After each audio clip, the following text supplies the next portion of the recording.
term emotional etiquette. Well, Dr. Pamala Brown-Grinion is going to explain it to us today. She's written a new book that's focusing on emotional etiquette. What is emotional etiquette? Well, emotional etiquette is a term that I coined that I actually discovered when I was writing my dissertation. And it's based on my history in the etiquette profession. And I realized that with the number of women and girls that I've worked with over these 30 plus years, that I've always landed in the same place or at the same conclusion that etiquette should not be taught, number one, without focusing on the inside as well as the outside. But number two, sometimes or most times when people are learning the precepts of etiquette, they are lost in themselves internally. And it comes across when they're trying to portray this polished image on the outside. And so I often say that I have to polish the inside as well as the outside so that the luster on the outside can stay. So emotional etiquette is pretty much reaching an emotional maturity with how you respond to your behaviors that have happened to you in the past, your adverse childhood experiences, and how they follow you into your adulthood. And then how do you manage them? How do you monitor and how do you portray your behavioral responses? And that's pretty much what emotional etiquette is. It is understanding why you are the way that you are, and then how do you exhibit your responses based on how you are and why you are.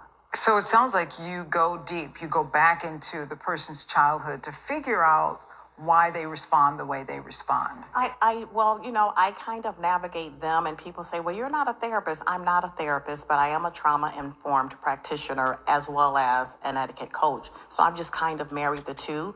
So I don't dig to the point where they're divulging their personal secrets to me. I just ask them questions to help them understand, as I call it, what makes them tick and what makes them talk. And emotional etiquette is kind of positioned on the front end and on the back end of emotional intelligence.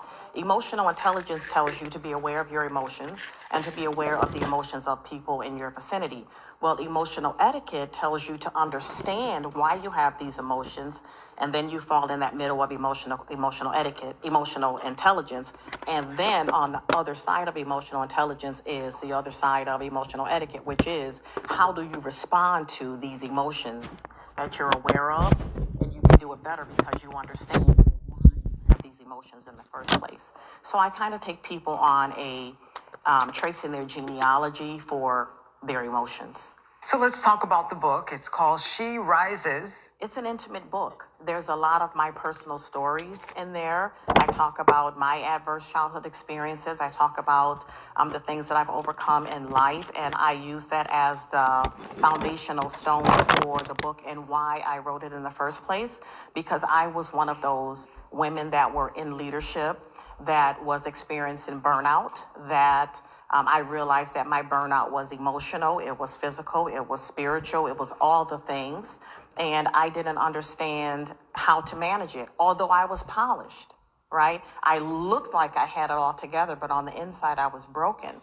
And so I wanted to write a book for the women, whatever type of leadership you're in. For the women that are in leadership, if you're a big sister or if you're a C-suite executive, you're a leader, right?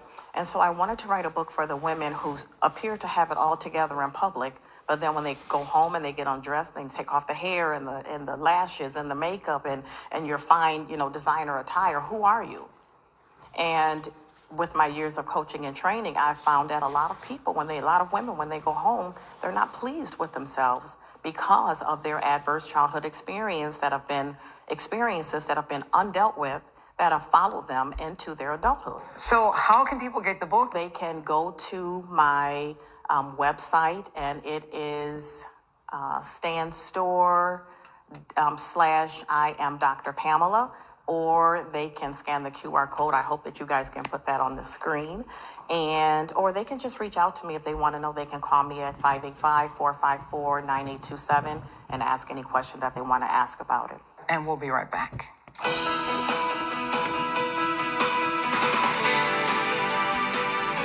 For most people who live in Rochester, we consider the little